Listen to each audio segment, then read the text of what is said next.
Greetings, citizens. Hey you beautiful creepy human being you. Welcome to my channel and welcome to today's true crime video. I'm so happy we could meet like this. I'm so happy that somehow in all of this that we have going on, today you and I were able to find each other on this crazy little planet that we call home.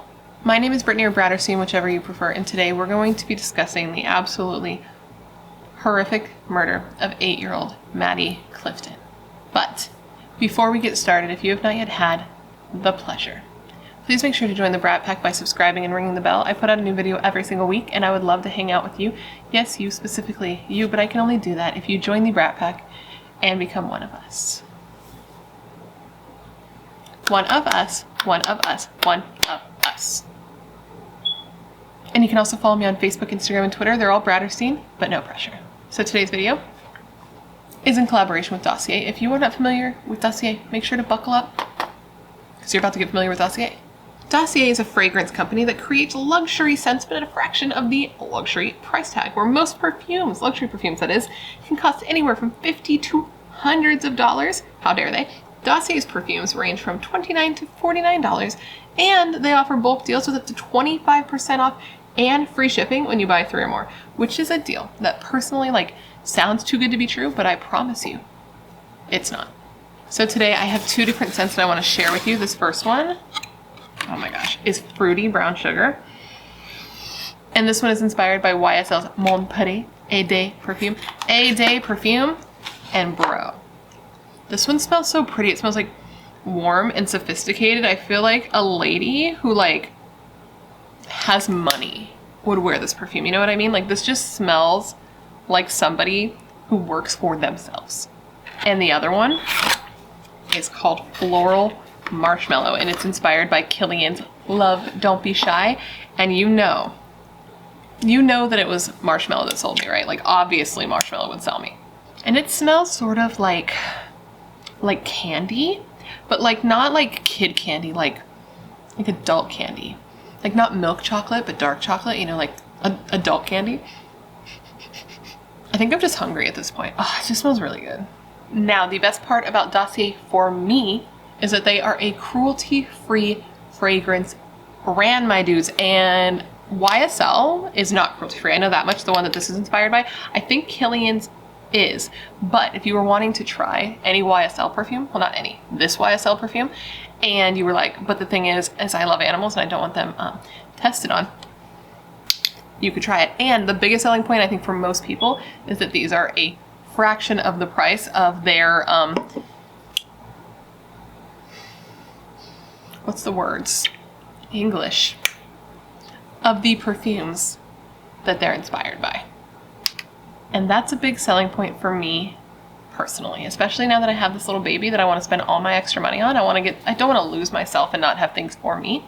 So finding an affordable alternative to expensive things that one might want to use for self-care is crucial. Anyways, Dossier is offering members of the Brat Pack 10% off the purchase of their new favorite perfume with the code BRATTERSTEIN at checkout. And personally, I don't think you're going to find a better deal out there, especially if you take advantage of this, and get multiple bottles so you get the free shipping and everything. Forget about it, as they say. So don't forget to click the link down below and use the code BRATTERSTEIN at checkout to save 10% off your new favorite perfume today. And now I just want to say a big thank you to Dossier for wanting to work with me. Again, we've been working together a year, I think. It's been a really long time. We're like buds. And of course, I want to thank you guys for always being so cool and supportive of all my sponsors. You rock. Don't ever change. Wait. So now that I'm done spreading the good word of Dossier, we can go ahead and get into this video. Now, this is a video on a case that I've known about for a long time. It's a case that I have intended on covering. It's been on my list for a long time. I've just kind of been putting it off, because I didn't really want to research this case, if I'm honest with you. I mean, it's on the murder of an 8-year-old girl, and any cases with kids are always ones that I don't love looking into. I don't love looking into kids being hurt. Call me crazy. It's just tough to look into. And then you add on the fact that the individual responsible for killing Maddie was also a child, and it just brings a whole new layer of messed up and confusion into the case. And the details of what he did to her are horrific. What happened to her is unimaginable. It is the stuff of actual nightmares, And the person responsible for her murder, a kid then, who is a man now, has the possibility of being released. Now, as I tell you all the details of this case, I want you to consider something, a question of the day, if you will. Take in all the information, and then at the end of this video, I want to know, do you think that the person who killed Maddie should ever be released, or do you think his sentencing was just? And now I think I've said all the things that I need to say, so come, gather around, and let me tell you the story of the horrible murder of 8-year-old Maddie Clifton. Now, I want to start this case off with 2 different quotes that really resonated me when it came to this case, and I think that they're a good way to start. And the first one is from the prosecutor on the case, and he said, and I quote, "It's terrible to see a 14-year-old sentenced to life in prison with no possibility of parole. On the other hand, it's an unbelievably tragic murder of a wonderful young girl." The next quote is from a woman who had taken her daughter, who I believe was Maddie's age, over to Maddie's family's house after the news of what had happened to her broke. A lot of people went over to pay their respects, and she was one of the people that did. And what she said really stuck with me. And I think it really when it comes to this case, it's just like a really good quote. And she said, and I quote, "You teach them, don't talk to strangers. You don't say, don't play with friends." Madeline Ray Clifton, who went by Maddie, was born June 17th, 1990, and was one of 2 daughters. Her and her sister Jessie were raised by their parents Steve and Sheila, a couple who had known each other since high school, and the family lived in the Lakewood neighborhood of Jacksonville, Florida. Maddie was a typical 8-year-old girl, multifaceted, going from wearing her little tutus and leotards to wearing her little cut-off blue jeans and digging for worms and playing sports. She was described as tough as nails, and she liked basketball, football, hockey, and baseball. At the time that this case took place in 1998, this was still a time, at least in the area that Maddie and her family lived, where kids felt safe to go outside and play. Maddie and her sister would always go outside and play. All the neighborhood kids did that, and their parents were comfortable letting them do so unsupervised. It wasn't that long ago. 1998 was 23 years ago? Damn, that was a while ago. I was going to say it wasn't that long ago, but it kind of was. I still feel like the 90s weren't the safest time, but apparently in this area, it was not uncommon at all for parents to let their kids go out unsupervised and for them to feel like they were safe in doing so.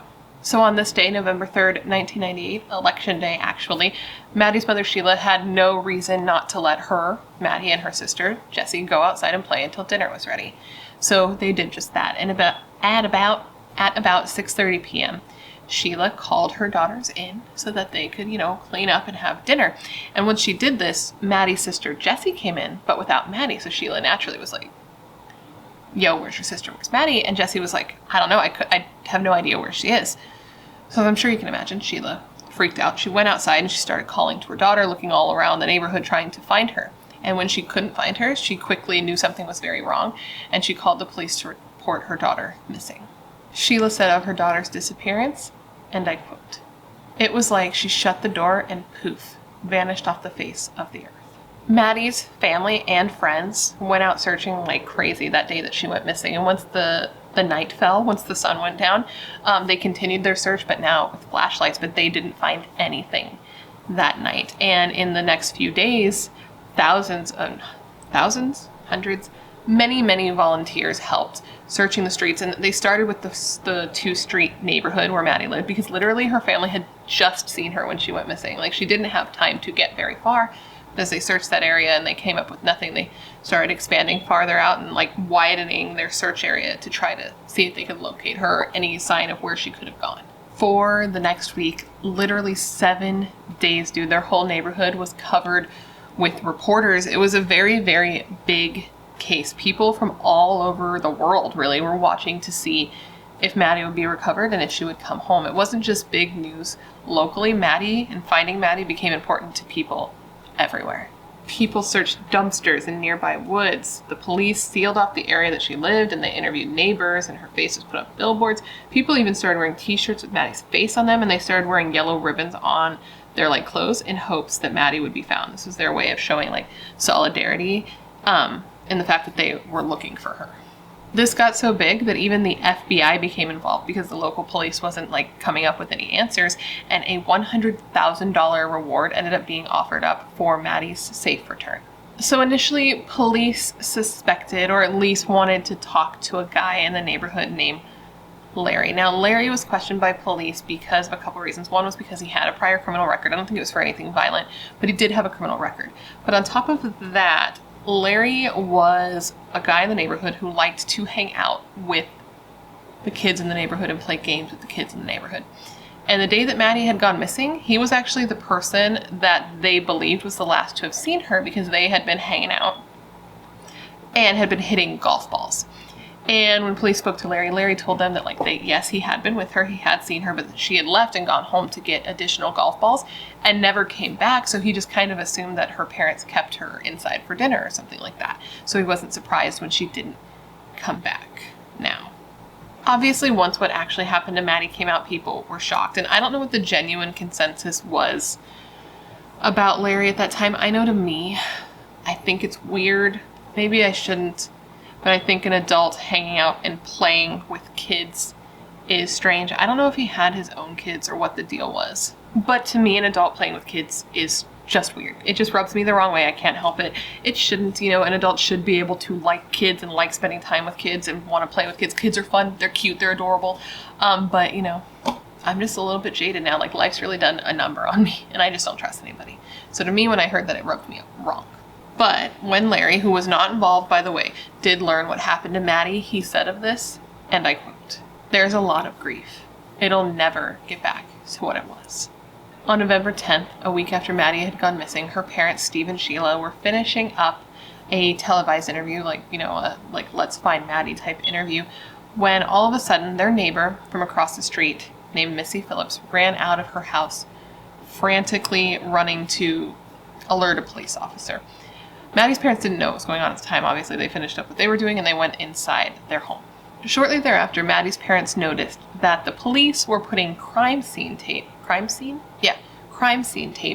up around their neighbor's home.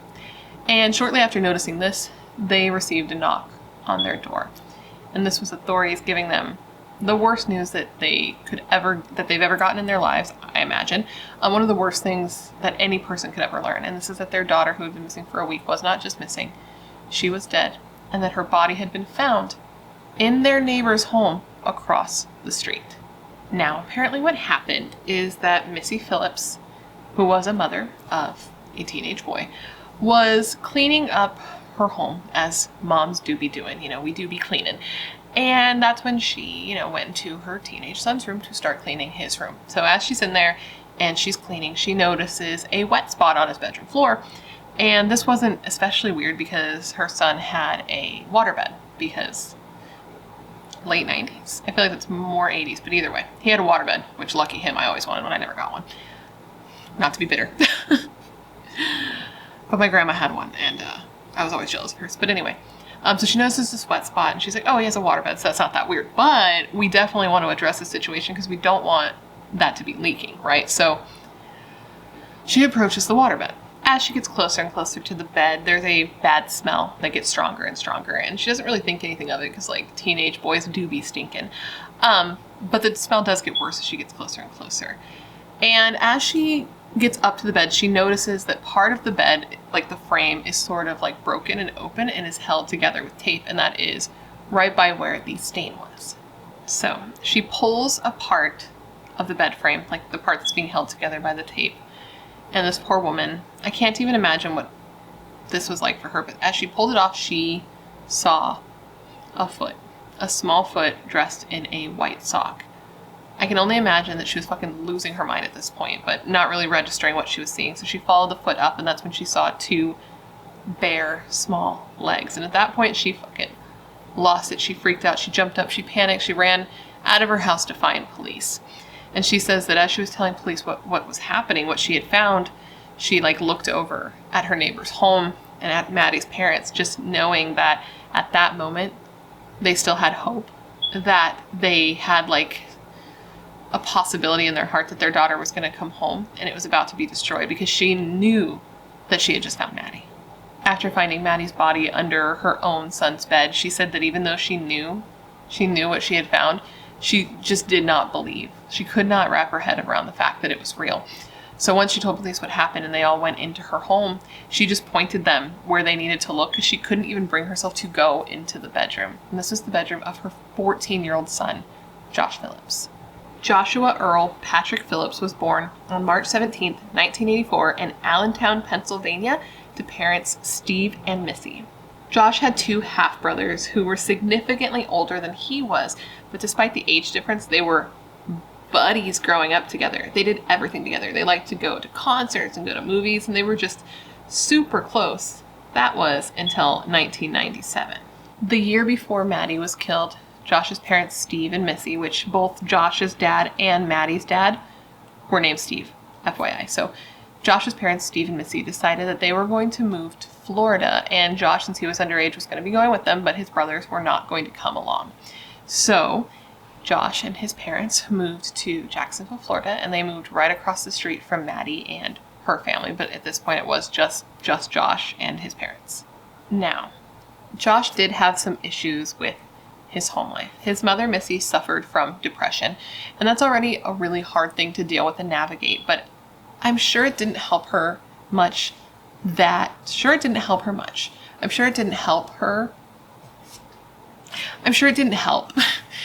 her husband, Josh's father, was sort of an abusive ass.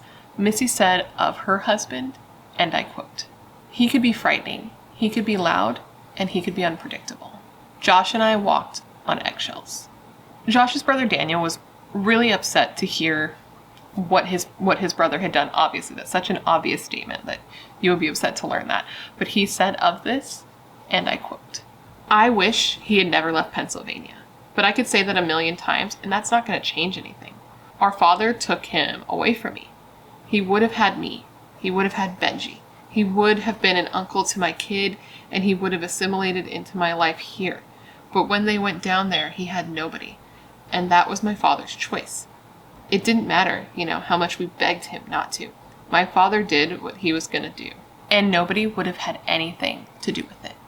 Steve was just known to be very strict, and he was also known to become abusive to his wife and his son, particularly when he drank, which was kind of often because Steve had a bit of a alcohol problem. And as I said, he was strict, so he had a lot of rules that Josh needed to stick to, and one of which was that he really kind of wasn't allowed to have any friends.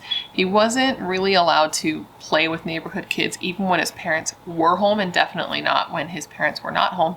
And if his parents weren't home, he wasn't allowed to go outside, go over to a neighbor's house and play, and he definitely was not allowed to have people come over to his house to play, especially if they were girls that were younger than him. Josh's mother, Missy, said that her husband just didn't really seem to like little girls, which is a weird thing to say in an interview after everything that happened, and maybe this is something that Josh inherited and that's why she brought it up. But Missy said of this, and I quote, "I remember he didn't have a fondness of little girls. I remember when I was pregnant thinking, please let it be a boy, please let it be a boy. I wasn't sure what it would be like if I had had a girl, and that's something I haven't really said to many people." As a result of his father's rules, Josh didn't really have many friends. He didn't have people at school that he socialized with. He didn't really do extracurricular activities. He was known to occasionally play softball, and he was seen walking his family's dog, which was a little beagle. But that was pretty much it. He wasn't he wasn't popular, but he was memorable because people did recognize him, and when it came out what he did, they were like, holy shit. That's crazy, because he wasn't seen at all as violent. There was no red flags in this kid that anyone saw outwardly. Now, back to the day Maddie was found. So once Maddie's body was recovered from Josh's room, a scene that one of the evidence technicians who was there taking photos of the scene said of it. This person said that this was one of the worst scenes he had ever seen in the 16 years that he had been doing his job. Josh was promptly arrested, and he was actually arrested at school. I can't even imagine how traumatic that must have been for students and also staff. It's crazy. The principal later said of Josh's arrest, and I quote, "The students can't fathom him doing something like this. They say Josh, Josh, Josh, like they say his name 2 or 3 times. They cannot believe this." In the news of what happened to Maddie being revealed, parents flocked over to the school where Maddie had once attended and picked up their kids early. They just wanted, I imagine, to hold their babies close in learning that Maddie wasn't missing, that she was dead. And kids could be seen sobbing outside being picked up by their parents at the news. That's so messed up. These kids had to have been so young. She was only 8. So Josh was arrested and he was taken to the police station where he was met by his parents. He was then taken into an interrogation room where he sat down next to his father, and his father Steve told him to tell the officers the truth. And the truth is dark as fuck. It's what happened to Maddie could break your heart. It's unimaginable and it's horrifying. The story that he tells police is horrifying. But the evidence that contradicts his story and points to another story is even darker and more unsettling. Sitting beside his father, Josh told police his version of what had happened that day. He said that evening, Maddie had come over to his house wanting to play, and that he had told Maddie no, he couldn't, he had chores to do, and plus, he was home alone and he wasn't allowed to have people in the house. But he said that she persisted. So he was like, fine, we can play, but only for a little bit because my dad is going to be home any minute. He said that on November 3rd, 1998, at about 5:15 p.m., him and Maddie were playing in his backyard and they were playing baseball. He was hitting and she was pitching. And he says at one point, she pitched the ball, he hit it, and it went straight forward, hitting Maddie in the head, causing a huge gash that started bleeding a lot. And he said at this point, she started screaming and that he started to panic. He says that Maddie had fallen to the ground, so he went over and he grabbed her and he drug her across the yard to try to get her into his house to try to help her calm down. He says that he then took her into his room and that she didn't calm down, that she kept crying and making noise and freaking out, and that he got scared. He said that he was scared of getting in trouble, and his father chimed in adding, and I quote, "When we're not home, he's not allowed to go out and play. He's not allowed to let anybody in." Josh says at this point he panicked, so he took the baseball bat that he and Maddie had been playing with and he hit her once or twice in the head. It was later determined it was 3 times. And that he then took out his pocket knife and stabbed her twice in the neck. He then just tried to conceal her in his bed frame. He put her inside, he taped it up, he put the baseball bat, he hid it behind his dresser, and then he went out of his room to go, greet his family, wash up, eat dinner, just act totally normal. It was shortly after this that Josh went back in his room and found that Maddie was still alive. He could hear her moaning. So he took her out of the bed frame, he stabbed her a couple more times, and then he shoved her back inside.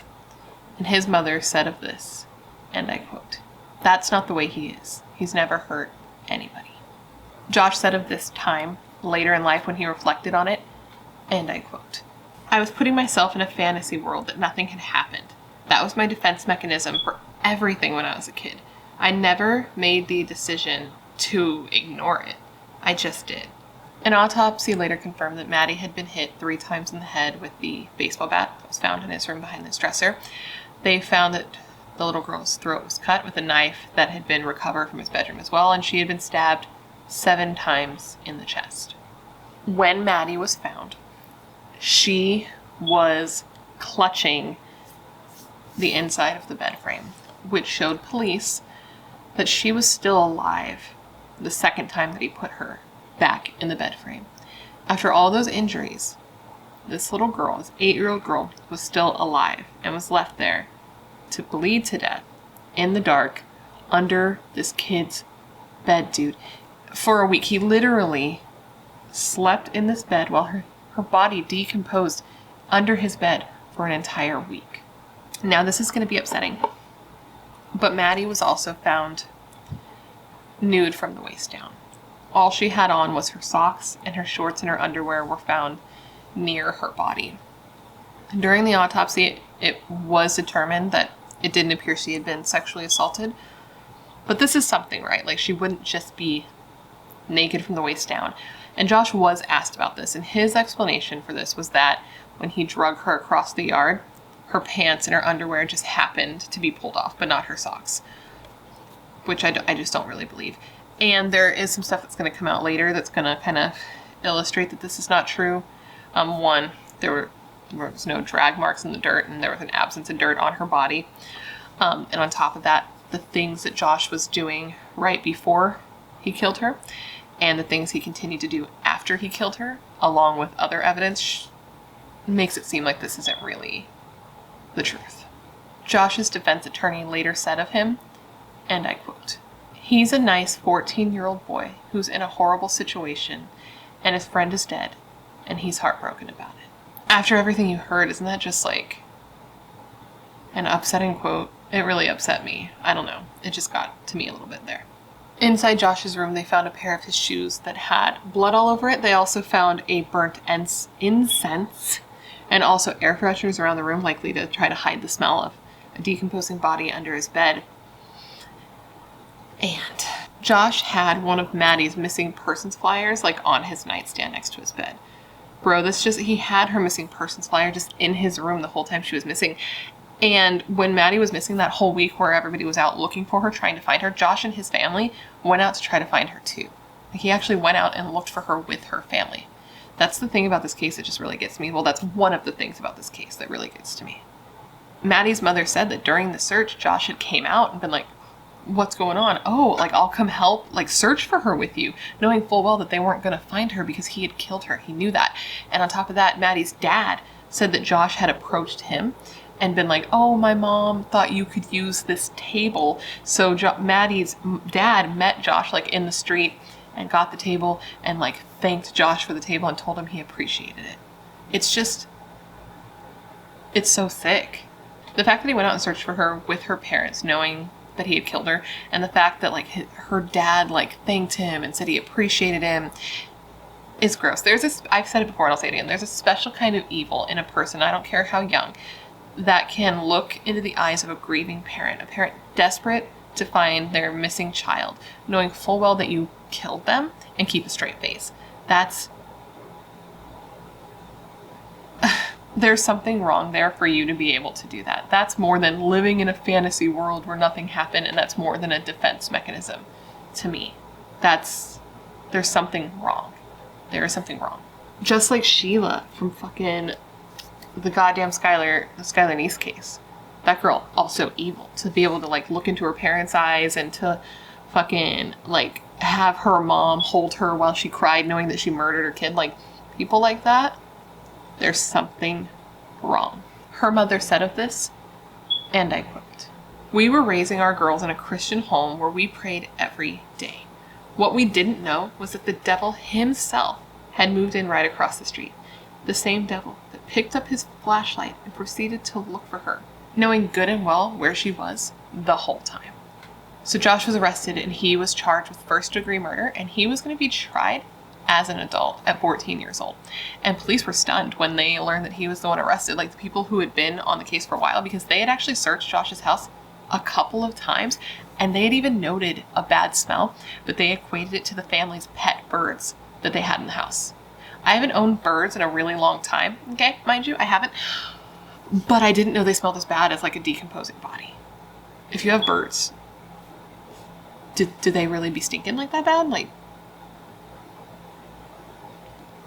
I don't know. Anyways, people in the neighborhood were also shocked. Like, they could not believe that he had done this. Again, there were no warning signs. There was nothing that would make anyone think that he could do something like this. He was described as polite and quiet. And even Maddie's mom said that he was Maddie's friend and she had no reason to be afraid of him. Josh's mother was also totally shocked. She said that she had no idea. She said that he had acted totally normal. She said if anything, the week that Maddie was missing, he was kind of quiet, but she just thought that this was because his friend was missing and that would be totally normal. She said of her son, what he did, what happened, and how her family was viewed after it happened, and I quote, "So many times I'd hear people remark, 'What's wrong with that family? Why didn't they see this?' or 'Why didn't they notice that?' Because there was nothing there out of the ordinary for me to notice. I came home from work that night. There was nothing wrong with my house." 4 days after Josh was arrested, Maddie was buried.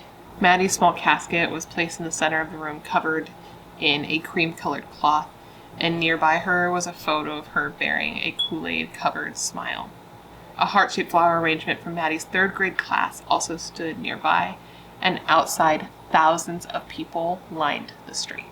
People from all over started to come to Maddie's family's house to pay their respects, to drop off flowers, stuffed animals, balloons that said things like, "I'm sorry" and "I love you," and the people who had previously been wearing the yellow ribbons for hope were now wearing purple for mourning. So because so many people were in disbelief that Josh was actually the one responsible for Maddie's death, and because so many people were so heavily invested in what was going on, the judge actually ordered that the trial was going to take place in a county like half a state away to try the best they could to get an impartial jury. The trial began on July 6, 1999, and the entire thing was broadcast on court TV. Josh's attorney was essentially trying to say that this was not a first-degree murder, but that his client should instead get manslaughter because this wasn't planned, this wasn't premeditated, this was a kid that got himself in a bad situation that spiraled out of control. His attorney said of this, and I quote, "Josh Phillips is not a monster, but because of an act that began as an accident and deteriorated through panic that bordered on madness." Now, I would actually probably agree with that if I'm honest. If Josh's version of events is true, then I think it was probably an accident that spiraled out of control and that this 14-year-old boy panicked and didn't know what to do. But a lot of evidence came out at trial that it's circumstantial, obviously, but it paints a picture. Circumstantial evidence is important because it does add details that change a narrative. It takes something as simple as somebody being injured and being found with their pants off and having an explanation for it, right? He had his explanation. It didn't make sense, but he had it. But when you add these little details, the circumstantial evidence to it, it tells a different story. And it shows that what Josh is saying happened didn't really make sense. The second chair prosecutor said of this, and I quote, "What he was saying was that this started out as an accident. We never believed this based on the physical evidence and our evaluation of that evidence. There was no indication that he was ever playing baseball with her, which is what part of his argument was. The autopsy didn't support where he said hitting her in the eye or the eye area with the ball. There wasn't any physical evidence that really supported that." The prosecution pointed out that there was no blood in Josh's backyard or blood leading from the backyard to his bedroom. It was only in his bedroom. And they also pointed out that that meant that the gash on her head from the baseball hitting it didn't make sense. And on top of that, there was no evidence of him dragging her from the backyard into the bedroom. Like there was no dirt or sand or any of that stuff on her body, so it didn't make sense. And they didn't think that she had ever actually been in the backyard. Now, there is more, and it's something that's a little bit weird, but adds, again, some context to why he might have done this or what, like something, right? And that's that police were actually investigating Josh not only for Maddie's murder, but also burglaries to Maddie's family's home prior to her being killed. And the reason they were looking into him for this is because when they searched his room after Maddie was killed, they found a stolen photo of Maddie's older sister in his room. Now, I scoured the internet. I couldn't find anything about the burglaries being discussed further. But the neighborhood gossip at the time that Maddie was killed was that Josh Phillips was obsessed with Maddie's older sister, Jessie, that he had like some weird infatuation with her. I didn't see it confirmed anywhere that this was true. However, when Josh was resentenced, because that does happen later, spoiler alert, we'll get into that, the photo was brought up again. So that part is at least true, that the photo was found in his room. And it was a stolen photo, which means he would have somehow broken into their house previously. And why would he have a photo of her older sister? It could be nothing. It could be very something. It could very well be something is what I'm trying to say. I can't speak English. It also came out that before and after Maddie was killed, Josh was watching porn. And this included like violent porn. In the days after murdering Maddie, Josh was looking up things like cheerleader torture online. It also came out at trial, the prosecutor said that Josh had spent the entire half hour before the murder looking at these violent pornographic websites on the computer. The prosecutor basically said that Josh was, quote, unhinged by pornography on the internet, end quote. Additionally, brain scans did find an abnormality in Josh's brain that may have made it difficult for him to control his rage and his impulses, but that he could have stopped at any time and chose not to. And this stuff was presented to a judge with the consideration to have it be presented at trial, but the judge ended up determining that it would not be heard at trial, that this little bit of information we know now, but at trial the jury didn't hear this. Now, what was weird during this trial is that Josh's attorney didn't put a single witness on the stand, not a single person. Apparently he wanted just his testimony to be what they heard, the main defense, just for them to hear him and nobody else, not for it to get all muddled. He basically wanted what he said to be the only thing that they heard, the last thing they heard, and that was that Josh was a scared child who acted in desperation. Not even Josh took the stand to tell his side of what happened when Maddie was murdered. His attorney used the closing argument to hammer home the idea that what happened was manslaughter, not first-degree murder, that it was an accident that spiraled out of control, and he was hoping that by using his whole defense saying that, only him saying it, and using the closing argument to really hammer that home, it would be weighing heavy on the jury's mind when they went into deliberations. The trial lasted for 2 days, but the deliberations literally only lasted 2 hours. It only took them 2 hours to make a decision, which I will say I do think is a little bit fast for a first-degree murder trial for the murder of an 8-year-old committed by a child. I will say that that's a little fast, but I mean, the evidence is really like, it's black and white. It's very clear that he did it, you know? The jury had found Joshua Phillips guilty of first-degree murder, and he was sentenced to life in prison without the possibility of parole for the crime, the judge calling him monstrous. Now, obviously, Josh's family was horrified at this. Like, they did not expect this to be the outcome at all. And neither of his parents knew anything about the law, so they didn't really question Josh's attorney's methods. Like, not really. His mom did. His mom was kind of like, maybe we should have somebody on the stand. Maybe there should be some witnesses. Maybe Josh should go up there. But her husband was like, listen, like, we need to let this man do his job. He's a professional. He knows what he's doing. We need to trust his lead. But in, like, later years, it has been questioned if his methods were the best or if he really tried. Apparently when he would visit Josh in prison, which was very infrequent, the two would just kind of like hang out and play chess. They didn't really talk about what happened or his defense. And later people have come out, like other attorneys that have represented Josh, saying that like if this guy had done his job even a little bit, that Josh should have been able to get a lesser charge of second-degree murder or manslaughter, both of which came with lighter sentences. I believe his original attorney is dead now, so he couldn't really be questioned on like, what were you thinking, bro? So we just kind of have to speculate at this point. And at this point, what's done is done. Josh is going to be in prison for the rest of his life. Or is he? We've talked about this before, and we're going to talk about it again. In 2012, the Supreme Court decided that mandatory life sentences without the possibility of parole for juveniles were unconstitutional, but that judges could individually look at a case and decide if they thought that life in prison was a appropriate sentence for that particular crime. So each case would be looked at individually, case-by-case basis, as opposed to a blanket, like, if you're convicted of first-degree murder, you're gonna get life in prison without parole. Because of this, Josh did become eligible for possible resentencing, as I'm sure you can imagine, Maddie's family was not stoked about this. Her sister said of this, and I quote, "She doesn't get a chance to walk on this earth again, so why should he?" And Josh has said he doesn't know if he believes that he deserves to be released. He said of this, and I quote, "Maybe I deserve to die in prison, but I can't look at it like that. Doing that is just a cop-out. Why would I try and learn anything? Why would I try to improve myself? Why would I try to help anybody if I'm just going to lay down and die in here?"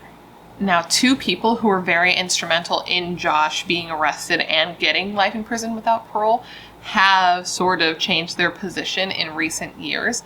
And those two people were the prosecutor and the sheriff at the time. The prosecutor has said that at the time, he had no no issues with charging Josh as an adult or with the first-degree murder conviction, because those were the right decisions at the time because of the intensity of the crime. But he says he regrets not offering a second-degree murder plea, because then at least the judge could have had the discretion to choose how long Josh was actually going to serve. Because with the first-degree murder conviction, there was no wiggle room. It is mandatory life. He says that he would support parole for Josh, not like right now, not like tomorrow, right? But that he would be... He says that Josh needs to serve his time, right? That he needs to be held accountable, but that he would be open to him being paroled and not being in there for the rest of his life. He said essentially that the law needs to take into account the psychiatric research that has happened since back in 1999 that shows that kids are less culpable than adults because their brains aren't developed enough to grasp long-term consequences or completely control their impulses. The former sheriff sort of echoes the prosecutor's point of view, saying, and I quote, "I know some people thought the sentence was appropriate, but that was a tough sentence for someone that young. I never got the feeling that it was a malicious, mean-spirited, calculated murder. It was kind of an impulsive act that, given a different set of circumstances, would never have happened." He agrees that Josh needs to be held accountable, but that maybe it's not appropriate for him to have a life sentence with no possible way to redeem himself. Josh's new sentencing hearing took place in 2017, and poor Maddie's family, man, they had to sit there and hold each other, her parents and her sister, as all of the details of Maddie's murder were rehashed again. And this is the first time, I believe, that Josh actually addressed Maddie's family directly. He took the stand and he spoke to Maddie's family directly. And there were so many people there for Maddie that they filled up 3 rows, like 3 benches worth of people were there for Maddie. His mother was also there, and she just sat kind of motionless, not speaking, kind of a shell of her former self, just kind of staring off in the distance while all the details of what her son did were rehashed again. And then, as I said, Josh spoke to Maddie's family directly, and he said through tears to her family, and I quote, "I do understand pain. I have become quite intimate with suffering. Growing up in prison, I've seen many dark things, and I've been in some dark places. Many times throughout this journey, I've come directly close to ending my life just to escape it all. During these times, I was embroiled in a flurry of emotions and feelings: guilt, despair, pain, hopelessness, fear, and shame. Each time I was somehow able to continue on, mostly because I couldn't stand for my mother to be put through any more trauma. She's been through enough trauma. I had no clue what life meant, what death meant, nor the depths of suffering that would follow one act. I had no inkling of how long suffering could last. I have lived long enough to understand what really suffering was. I did something horrible, and I'm so sorry. I'm so sorry. Even now, after all these years, it is just so unfathomable that all this could have occurred. It tears my mind to know that I stole such a precious life from you, from the world. I wish I could take away your pain." And while her family listened to this, they just sat and they cried. What else can you do, really? And I guess this is the first time that Josh actually apologized to them. I read that people had told him that he should write them a letter and apologize sooner, but he thought that that would be cheesy, quote, cheesy. And he said of this, and I quote, "They deserve to hear it from me personally so that they can see the sincerity. They won't be able to see it in a letter. They won't be able to see it on a phone call or on TV." A nationally known psychologist did testify on Josh's behalf and said that in his opinion, Josh is truly remorseful. He said that as a kid, Josh had suffered from the, quote, psychodynamics of his family, and that was because he had a father who was emotionally and verbally abusive and a mother who suffered from depression, so in his opinion couldn't do much to protect him. He described Josh as a socially isolated and estranged kid and said that at this point Josh was rehabilitated and he does, in fact, feel remorse. He said specifically of this, and I quote, "He has moved beyond that period, and that will not become part of his life again." In the end, the life sentence was found, the life sentence that he got in the initial trial, was found to not violate the U.S. or the state constitution. So therefore, the judge upheld the original sentence of life in prison. But this time he would have a chance to have this life in prison sentence reviewed after serving 25 years of his sentence. And that 25-year milestone, it will have been 25 years in 2023. So next year, he will be up for review and he has a possibility of being released. Now, obviously, Josh was not happy to get the same sentence again. Obviously, when you're trying to be resentenced, you're hoping, I imagine, I've never been there, but I'd imagine that you're trying to get a better sentence, a lesser sentence. So he wasn't happy. But the judge said of their decision to make this particular choice and to uphold, I can't speak English, to uphold the original sentence, and I quote, "The way this murder and surrounding circumstances rocked this victim's family and this community is unmatched in the modern history of Jacksonville." So Josh did try to appeal this new sentence, stating that this new sentence was cruel and unusual punishment because he had, and I quote, "proven himself to be neither incorrigible, irredeemable, nor irreparably corrupt." And he said essentially that he had matured in his 2 decades behind bars, but the appeals court was like, sucks to suck, you're going to stick around, bud, and they turned down his appeal. The ruling to turn down his appeal said the following as one of the reasons, I'm going to tell you one of the reasons that they wrote as their reason for turning down his appeal. To begin with, Phillips did not receive an inescapable, irrevocable life sentence. Phillips is entitled to judicial review of his sentence after 25 years to determine whether his sentence should be modified based on demonstrated maturity and rehabilitation. Maddie's mother said that she believes that Josh's sentence of life in prison is appropriate. She said specifically of this, and I quote, "Josh did get a life sentence. Maddie got a death sentence. She was only 8 years old. He should not be able to cut a deal because he was 14. During an interview, Josh did say that he thinks about Maddie all the time. He said that usually when he starts to think about her, it's when he starts to feel sorry for himself while he's in prison. He said of this specifically, and I quote, "I start thinking, man, it really sucks I missed out on this and that. And as soon as I get there, I think, what did she miss out on?" Now, as for Josh, he's been mostly alone in prison.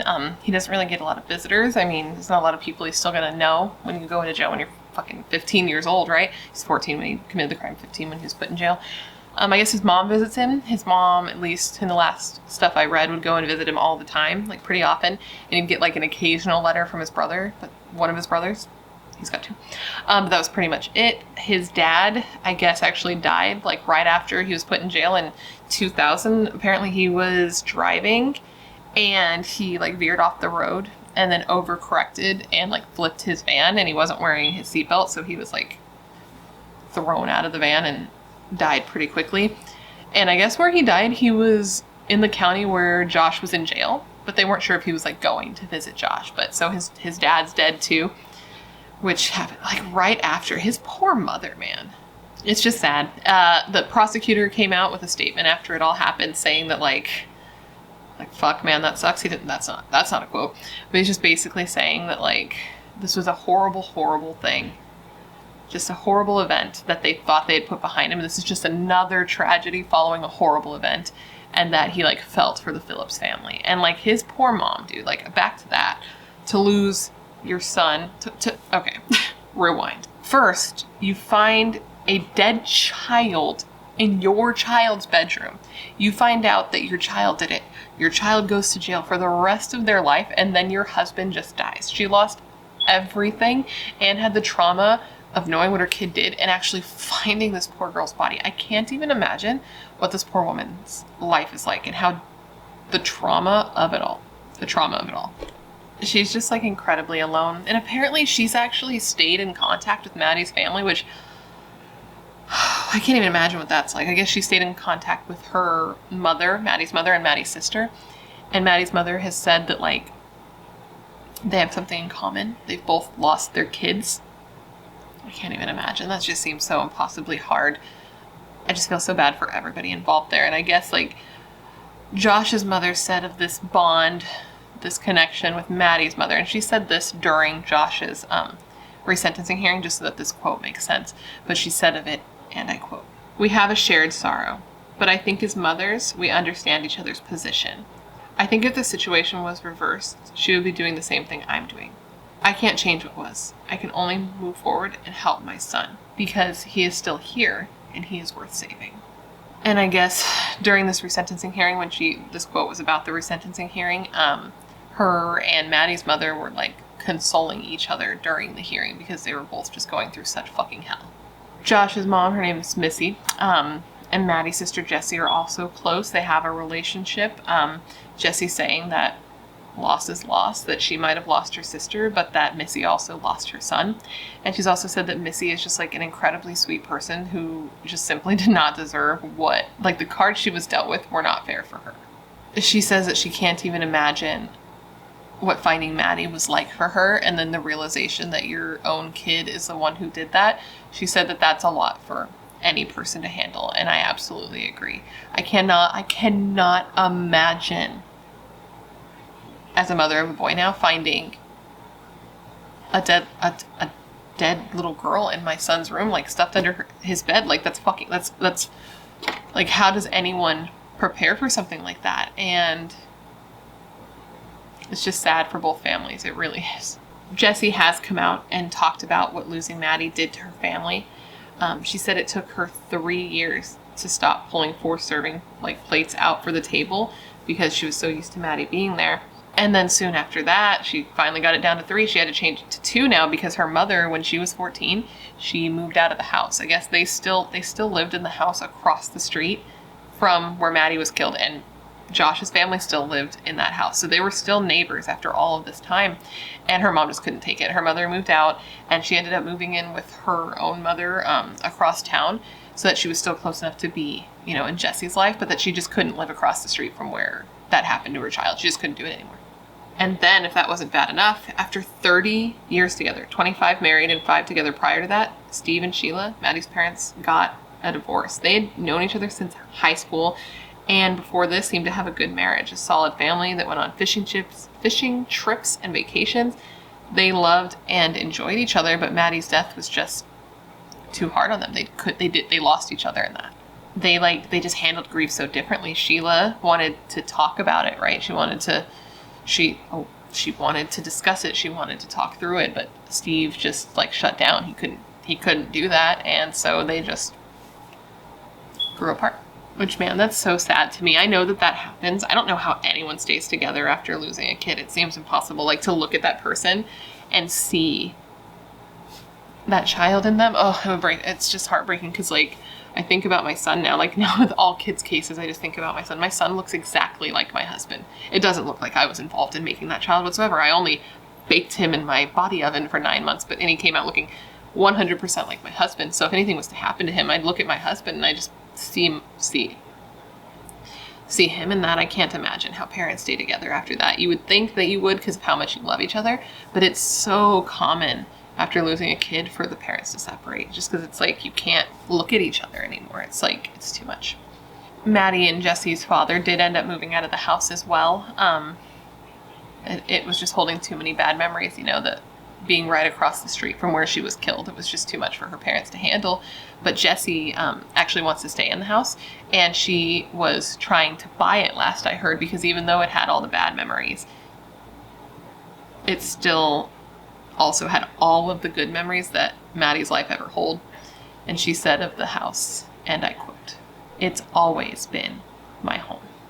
And with that quote, that, my friends, is the story of the horrific murder of 8-year-old Maddie Clifton. Let's all take a collective breath there, because, oh my God, this case is so upsetting. It's just one of those cases that I feel like you can't even take anything away it from. You know what I mean? Some of these, they're learning experiences, there's something. But with this case, maybe I'm jaded, maybe I'm burnt out, maybe reading all the details of what happened to her and knowing she was just a little girl have just made me so numb. But truly, what can you take away from this? What could her parents have done any differently? It makes me think about that case, or not that case, that quote from the beginning of you don't tell your kids to be scared of their friends. You know what I mean? What could her parents have done to have prevented this? Tell me where you're going to go when you go out. So what? She was going to tell her parents, okay, hey, I'm going to go over to Josh's to play baseball. it wouldn't have prevented what happened to her. It would have just helped them find her body a week earlier. It's just so fucking sad. Overall, the case, I feel bad for both families. I feel so bad for Maddie's family. I cannot even imagine what that's like. And I feel so bad for Missy, like for Josh's mom, because to find out that that's what your kid did, and I doubt that she was getting, like, okay, to find out what your kid did, then to have your husband die. And I can't imagine that she was getting all the support and like all the support that she needed before her husband died and learning what her son did, because her husband didn't sound like he was a super compassionate guy. Missy even said later that her husband even sort of blamed Maddie for her own death, saying that like if she hadn't come over and she had obeyed his rules and stayed away from his house, that this never would have happened to her.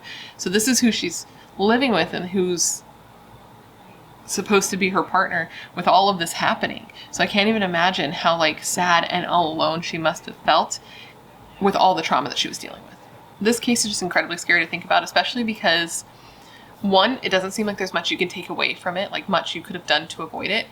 And two, because there were like no red flags, warning signs in Josh Phillips.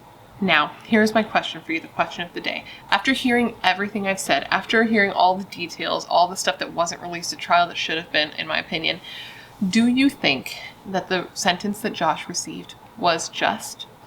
Or do you think that he should have the option to ever be released from prison? Please let me know down below. And I don't know, man. I don't know how I feel. I honestly feel a little grossed out, for one, and like scared, because if I'm honest, if where I lean is that I can't know for sure, obviously, but I don't really think this was an accident. I think this was an accident. Because what are the odds that he'd be watching the violent porn right before, that she'd be found nude from the waist down, and that he'd continue watching violent porn after what he had done? Like, to me, that seems... It lends the mind to go somewhere it doesn't want to go, right? And I even talked to my husband about this. I've told you guys before, he doesn't like true crime, but I asked him about it, and I just was like, do you think that a child should get life in prison? When he's like, well, what did they do? And I explained it, and I gave him all the details, and he's like, oh, absolutely not. Like, lock him away, throw away the key. And that's from somebody who doesn't consume a lot of this, and he felt the same way, that like all of that definitely leads towards something really horrible happening here. And I know it was determined that she wasn't sexually assaulted, thank fucking God, but who's to say that he didn't plan to? Who's to say that he wasn't interrupted by his parents, or that when he went to, he just did kind of like a look, don't touch situation because he got scared and wasn't able to go through whatever he planned to do? It's a lot to think about, but there's no way to really know, right? And this case just reminds me so much of Paris Bennett. If you know that case, do you agree? Like, I did a video on it. If you want to see it, you should absolutely watch it. It's so fucked up. It's so messed up. It's very similar. Paris killed his own little sister to punish his mother, but there was a sexual element to that case as well. And Paris is honestly terrifying to me. I think I said it in that video, that if he's ever released from prison, I'll probably delete my video because I don't want him to know I exist. Because he terrifies me, and Josh honestly reminds me a little bit of that. Not as scary for some reason to me. Like, Paris just has a really menacing, like, face. I don't know. Like a presence that's very eerie to me. But still, I just feel like that there's just something fundamentally wrong there. I feel like murderers that have a sexual component to what they need to do have something wrong in them, something that's damaged, and I don't know if I'm convinced it can be fixed. Especially with our prison system. I don't think that we're working on trying to fix these people. And I don't know if I believe that Josh Phillips can and is fixed. Can be and is fixed. But Josh's opinion of himself, he was asked in a prison interview, like, how he would describe himself, and he kind of sat there for a moment. And then he replied with just simply normal. But anyways, guys, that completes this video. I hope you found it interesting and informative, and it gave you all the information you would want when looking into this case. And of course, I want to thank you for remembering Maddie Clifton with me today. What happened to her is unimaginable. I cannot even fathom being in her position, and knowing that she was still alive after everything that happened to her, the prolonged suffering, that's more than a heart can handle. I can't even imagine how her family has dealt with this, because I don't think I could. But anyways, let me know down below of any cases you'd like to see me cover in the future, because as you know, I have a long list of cases, and every time you add a case to the list, I put it down to look into, because you are filled with interesting case suggestions. Anytime I look into them, I'm always like, wow, what the fuck? And I like to look into what you're into, because I know you're filled with good ideas and good taste. Otherwise, you would not be here. If you haven't already, of course, don't forget to join the Brat Pack by subscribing and ringing the bell, because I put out a new video every single week. And I would love to hang out with you. Yes, you, specifically you. And if you want to hang out more consistently, all my social media will be listed down below for your convenience, along with a link to my merch store, other true crime channels that you can check out of lovely ladies that I enjoy watching. And that's pretty much it, yeah. I want to say one more thank you to Dossier for collaborating with me on this video, because that's really cool. I like working with you, and of course I want to thank you guys for being so supportive of all my sponsors. You rock. Don't ever change. And with all of that said, I just want to thank you for being here when you could literally, quite literally be anywhere else in the world. That's tight. You're tight. Please stay safe and be a better person than you were yesterday, and I hope to see you in my next video.